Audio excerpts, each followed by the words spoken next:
Scott Haggerty, and I welcome you to our workshop slash podcast, Tired, Wired, and Inflamed, presented to you by the Take Health Back podcast.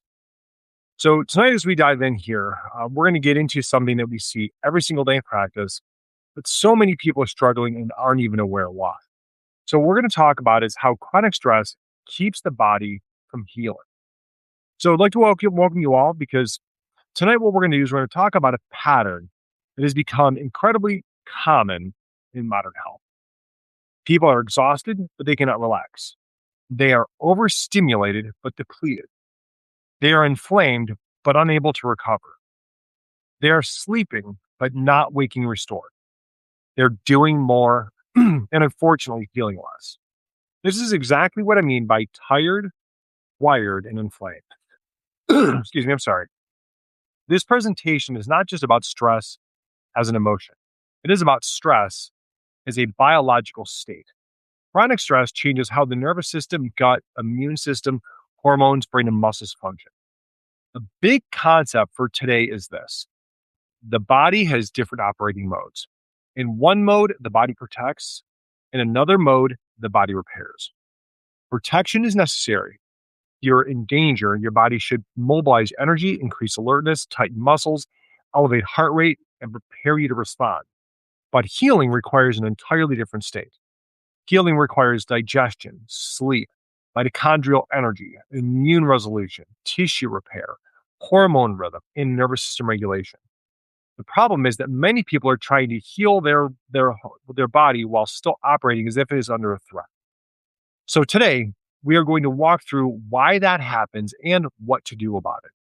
We will cover why stress disrupts digestion, why inflammation persists, why sleep breaks down, why the body becomes tense, why energy disappears, and how we begin shifting the body back toward regulation.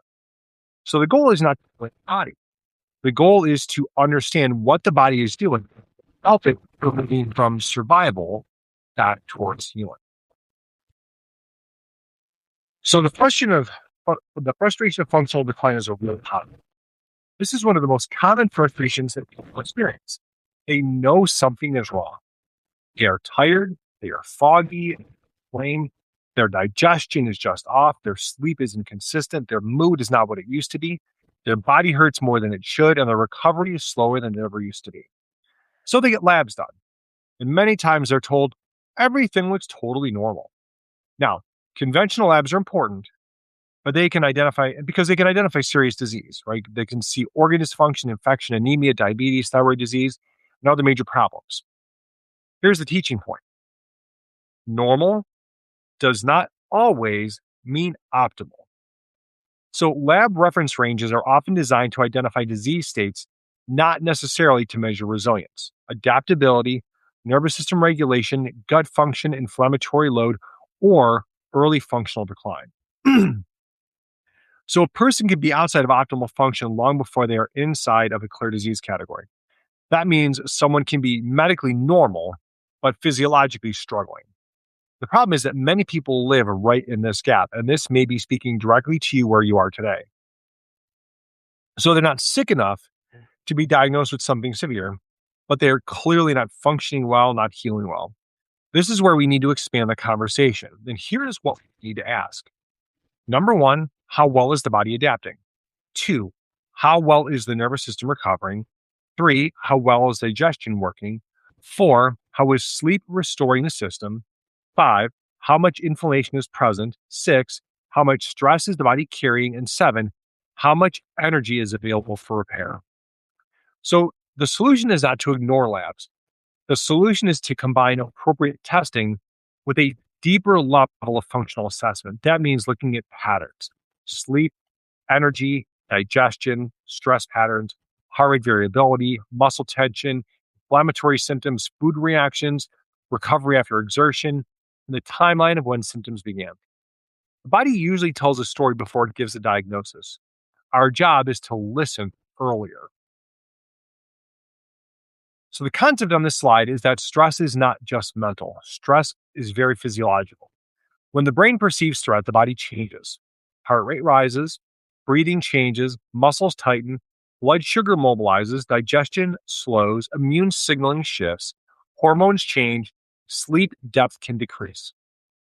The body does this because it is trying to protect you. This is not a design flaw. That is survival physiology. The problem happens when that stress response becomes chronic. The body cannot tell the difference between every type of stress as neatly as we do. A deadline, poor sleep, inflammatory food, blood sugar crash, chronic pain, emotional stress, overtraining, gut irritation, financial pressure, and constant screen stimulation may all feed the same internal stress load. When that load stays high, several systems begin to change. The brain becomes more vigilant and less clear. The heart becomes more activated and less variable. The gut becomes less efficient with digestion and motility. The muscles hold more protective tension. The immune system can become more reactive or less efficient at resolving inflammation. So the problem is not simply that someone is stressed out. The problem is that the body has adapted to stress by changing its internal settings. That is why telling someone to just relax rarely works. The solution has to be physiological too. We need to reduce total stress load, restore rhythm, improve sleep cues, stabilize blood sugar, support the improve breathing mechanics, regulate the nervous system, and help the body experience repeated signals of safety. See, stress is something the body becomes. Regulation is something the body must relearn.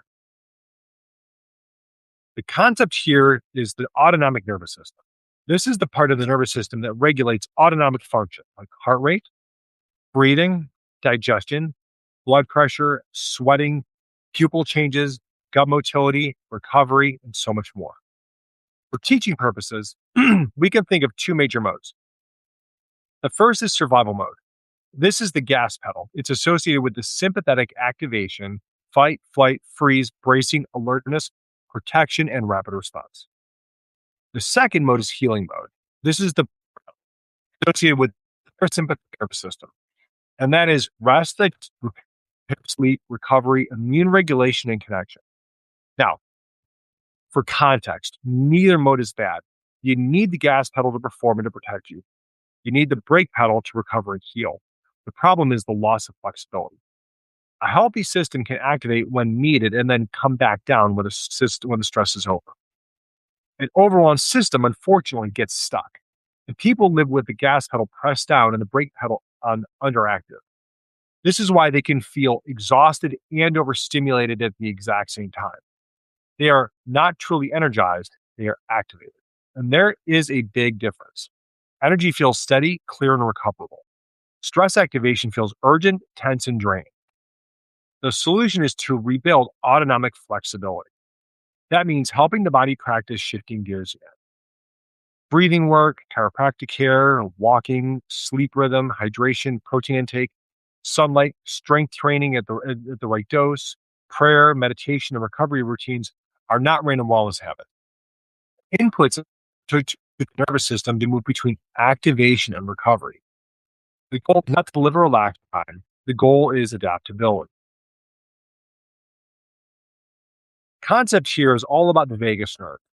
The vagus nerve begins in the brainstem, travels into the neck, chest, and abdomen.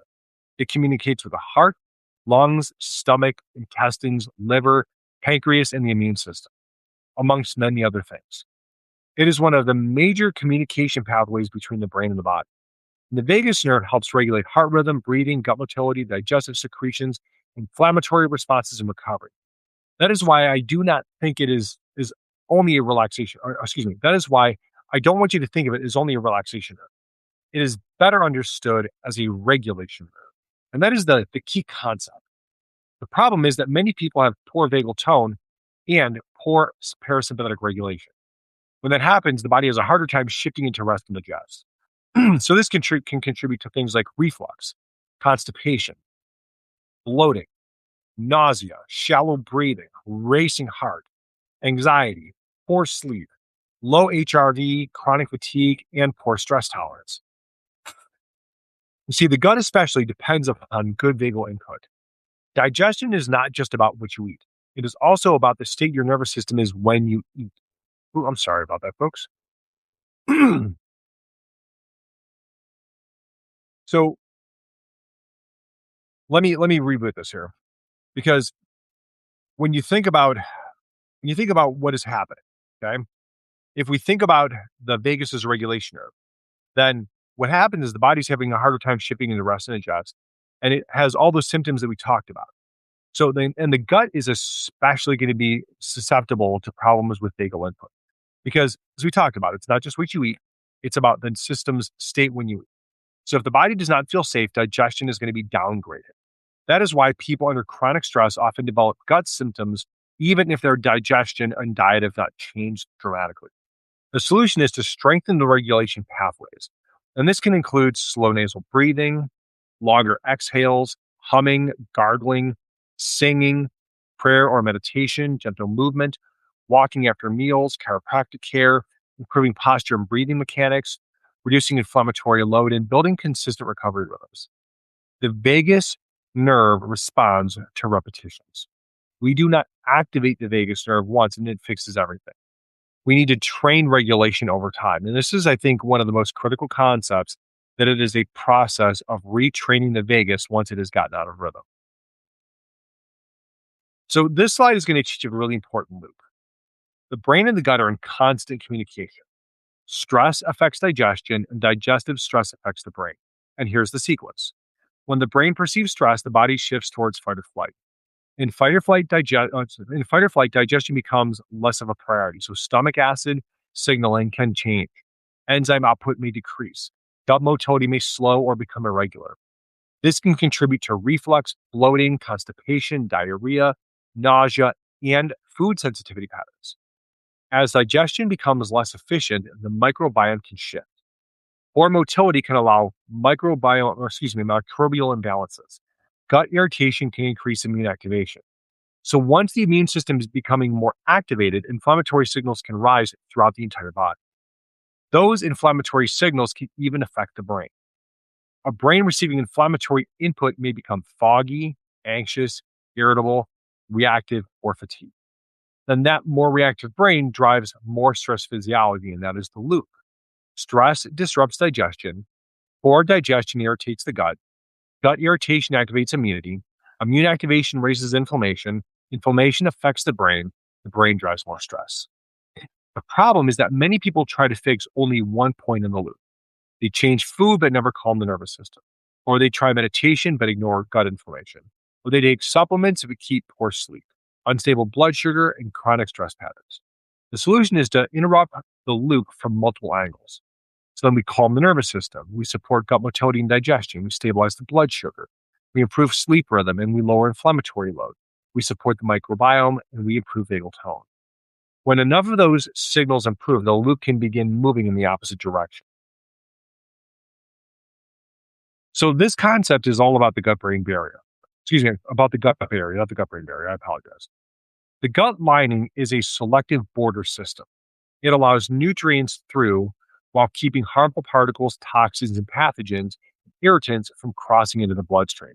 The barrier is constantly interacting with the immune system. That is important because the gut is where the outside world meets the inside world.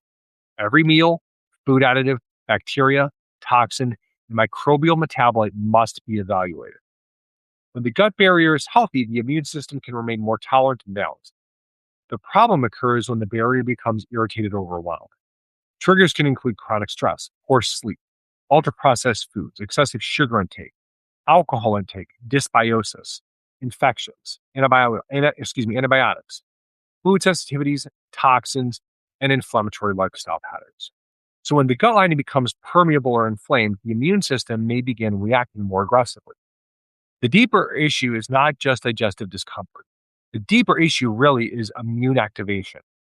So immune activation can create systemic inflammatory signals. Those signals can affect joints, muscles, skin, the brain, mood, energy, and sleep. This is why gut problems do not always stay in the gut. The solution starts with reducing the irritants and restoring the environment. And that may include improving food quality, reducing obvious triggers, supporting bowel regularity, calming stress physiology, improving sleep, supporting stomach acid and enzymes when appropriate, rebuilding the gut microbiome, and using targeted gut support when clinically indicated. See, a healthy gut barrier is not only built with supplements, it is built through the daily environment that the gut is living. Excuse me. So, one of the more complicated concepts is this idea of cortisol rhythm. And if you've never heard of this, we're going to spend some time on this. So, cortisol is often called a stress hormone, but it is not bad. You need cortisol. It helps you wake up, it helps you to regulate blood sugar, maintain blood pressure, respond to stress, and mobilize energy. In a healthy rhythm, cortisol is usually higher in the morning and gradually lowers throughout the course of the day. That pattern helps you feel alert earlier and calmer later. So the problem is not cortisol itself. The problem is a dysregulated cortisol rhythm. Some people are exhausted in the morning, dependent upon caffeine, foggy throughout the day, crashing in the afternoon, and then wired as can be at night. They may wake up between 2 and 4 a.m. with racing thoughts or physical alertness. This is often a sign that the stress rhythm is broken. Several factors can contribute: chronic physiological stress, poor sleep habits, late caffeine, blood sugar crashes, inflammation, alcohol, nighttime screen exposure, overtraining, undereating, and poor light exposure. So essentially, the body loses its timing. And when timing breaks, sleep will naturally suffer. So this matters because sleep is not passive. Sleep is when the brain clears waste, tissues repair, hormones regulate, inflammation resolve, and the nervous system recalibrates. If stress disrupts sleep, it directly disrupts healing. So the solution is not to rebuild circadian rhythm. Morning sunlight is one of the most powerful signals. Consistent wake time matters. Protein at breakfast helps to stabilize blood sugar. Caffeine timing matters. Even light exposure really matters. Late meals, alcohol, and intense nighttime stimulation may really need to be reduced. Breathing or prayer before bed can also help transition the nervous system to calm. So, simply put, the goal is not to force sleep. The goal is to create the physiology that allows for sleep. Now, this slide teaches two very related problems: energy depletion and physical bracing.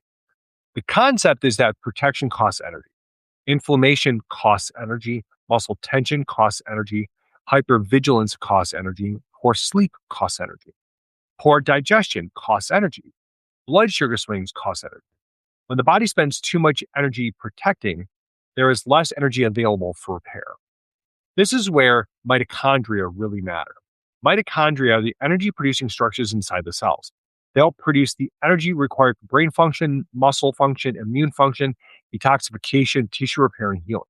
The problem is that chronic stress and inflammation increase energy demand while also reducing the quality of recovery. People may begin to feel like their internal battery is always just slow. They wake up tired, crash after meals, have brain fog, they recover poorly from workouts, they feel weaker, and they heal slower. At the same time, the body may become physically braced. Stress increases muscle tone. People clench their jaws, tighten their neck and shoulders, breathe shallowly, brace their core, tighten their lower back, and develop headaches or pain sensitivity. This tension is not always just a local muscle protection. It can be a nervous system protection pattern. So the solution to this then is twofold. First, reduce unnecessary energy drains, or sleep, inflammatory food, overtraining, unstable blood sugar, dehydration, and chronic stress load are where the easiest low-hanging fruit live. Second, teach the body to release protection. Chiropractic care, breathing mechanics, mobility, walking, strength training at the right dose, magnesium sufficiency, nervous system regulation, and better recovery practices can all help with this. Because we're not just trying to loosen tight muscles. We're trying to help the body to stop needing to brace, and that is a very big deal. Now, the concept here is the heart rate variability, or HRV, you've heard me mention. HRV measures the variation in time between heartbeats. A healthy heart does not beat like a rigid metronome. It constantly adapts to breathing, movement, posture, stress, recovery, and internal demand. Higher HRV generally reflects better adaptability and stronger parasympathetic influence. Lower HRV may reflect stress load, poor sleep, dehydration, inflammation, illness, pain, overtraining, alcohol, emotional stress, or parasympathetic dominance. Or sympathetic dominance. Problem is that many people are carrying stress that they no longer consciously notice. They may say, I don't feel stressed, but their body may show low HRV, poor sleep, tight muscles, poor digestion, elevated resting tension, cravings, and slow recovery. That means the stress response has become normalized or sensitized. HRV helps us to see what the body's adapted to. Now, it's not a diagnosis. It does not replace a clinical exam, but it gives us a useful trend marker for nervous system flexibility. So the solution is to use HRV as feedback. If HRV improves over time, it often suggests the body is becoming more adaptable. If HRV stays low, we ask better questions. Well, is sleep poor? Is inflammation high? Is hydration low? Is training too intense? Is digestion struggling? Is alcohol involved? Is stress load too high? Is the person under eating, or is there illness or pain? So HRV gives us a window into the regulation system. The goal is not to chase a perfect number. The goal is to improve resilience. Now, what we need to talk about here is really the solution framework. And the concept is that healing has an order.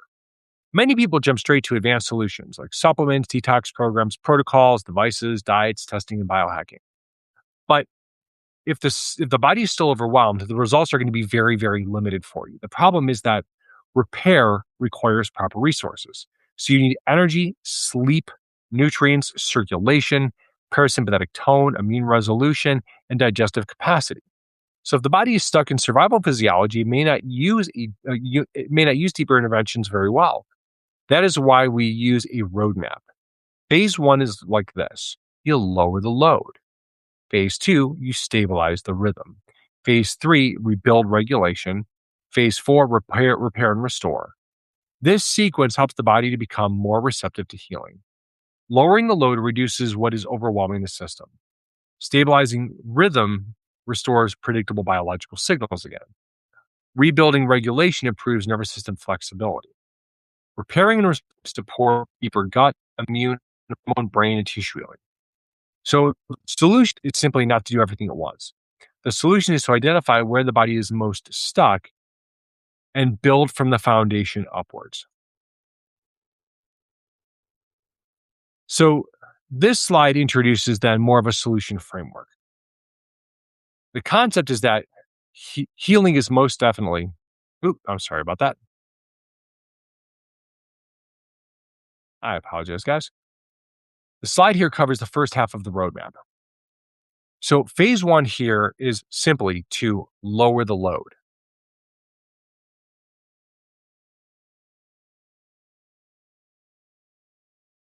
The concept is the stress bucket. Every stressor adds to the bucket. Poor sleep, excessive sugar, ultra processed food, alcohol, overtraining, undereating protein, emotional stress, food triggers, late night screens, chronic busyness, toxins, and dehydration all add up. The problem is that the body can handle stressors individually, but they struggle when they start to stack. When the bucket overflows, symptoms begin to appear. The first solution is definitely not perfection. It is to reduce the biggest obvious stressors. Start with the basics. Look at things like improving food quality, reduce excessive sugar content, remove obvious food triggers, reduce alcohol, stop overtraining, increase protein, improve hydration, reduce nighttime screen time, reduce overall stimulation, and protect sleep. Phase two is to stabilize the rhythm. The nervous system loves predictable signals. Things like morning sunlight tells the body to stay up. Consistent wake time anchors circadian rhythm. Protein at breakfast stabilizes blood sugar. Hydration and minerals support electrical function. Walking supports lymphatic flow, blood sugar, digestion, and stress regulation. Consistent bedtime cues help the body transition towards deep sleep. The solution here is rhythm, not intensity, not perfection, rhythm. A regulated body is built through repeated, predictable inputs. This slide covers the second half of the roadmap, and this part is where we rebuild regulation. The concept is that the nervous system can be trained. Just like a muscle, regulation improves through repetition. The problem is that many people try to calm down only after they are already overwhelmed. Regulation has to be practiced when the system is not in crisis mode. That can include chiropractic care, breath work, HRV training, vagus nerve exercises, walking, strength training at the right dose, prayer or meditation, recovery days, mobility, posture correction, breathing mechanics, and brain based exercises when needed. The solution is not consistent training of the brake pedal, not sedation, regulation. The goal is for the body to activate when needed and recover when the demand is over. Now, phase 4 is repair and restore. Once the body is less overwhelmed, deeper support often works better. This may include gut repair, microbiome support, omega 3s, vitamin D, magnesium, sufficient amounts of protein, minerals, food sensitivity testing, GI testing, Dutch testing for checking things like your hormonal levels, stress hormone evaluation, brain support, nervous system care, and laser therapy when clinically appropriate. The key is that the repair is more effective when regulation is improving. A body stuck in survival mode is not ready for limited protocols. A body moving toward regulation can use support more effectively. So we regulate first, then restore deeper. The concept here really is about pattern recognition. Symptoms are clues, but they are not the whole story. Fatigue does not always mean the same thing in every person. Body issues do not always come from the same cause. Poor sleep may be driven by cortisol, blood sugar, pain, inflammation, nervous system activation, alcohol, screens, or breathing problems. Brain fog can come from inflammation, sleep deprivation, blood sugar swings, gut dysfunction, hormone changes, toxic load, or mitochondrial stress. The problem with guessing is that people often waste time chasing isolated symptoms.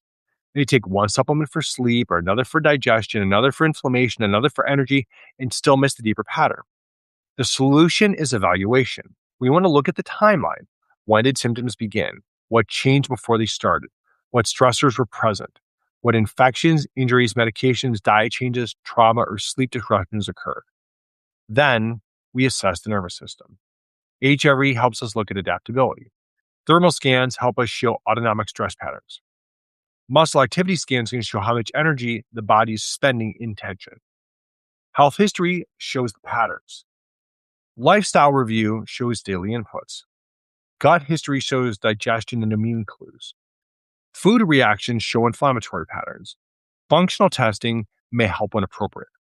The goal is not to collect data for data's sake. The goal is to stop guessing and understand why the body is stuck. Once the pattern is clear, the plan can become more precise.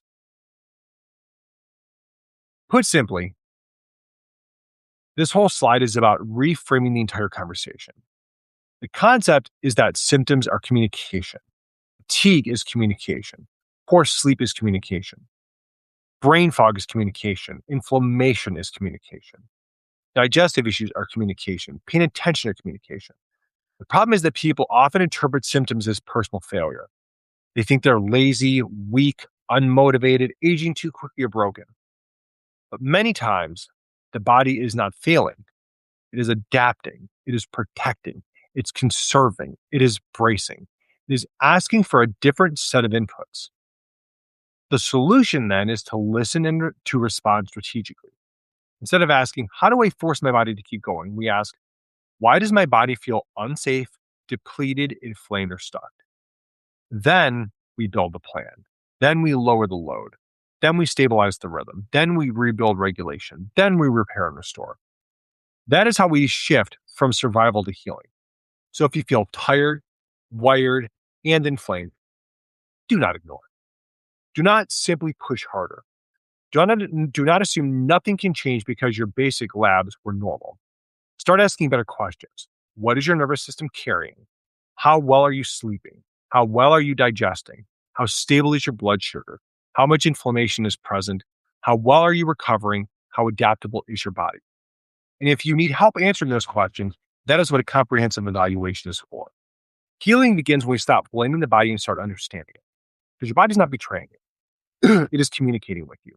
And once we understand what it's saying, we can begin giving it exactly what it needs to heal. If you have more questions, or you would like to learn more about how to do these types of evaluations, then you can reach out to us. You can contact me directly through the chat room here. You can send me a message. You can leave a comment, or you can go to elitefamilychiros.com and send me a message directly. I would be more than happy to help you to evaluate what is going on with your physiology, with your body, so you can get the answers that you need. Okay. God bless you guys. Thank you so much for being with us today. And I hope that all of you are able to find the answers that you need to live the best life possible. God bless.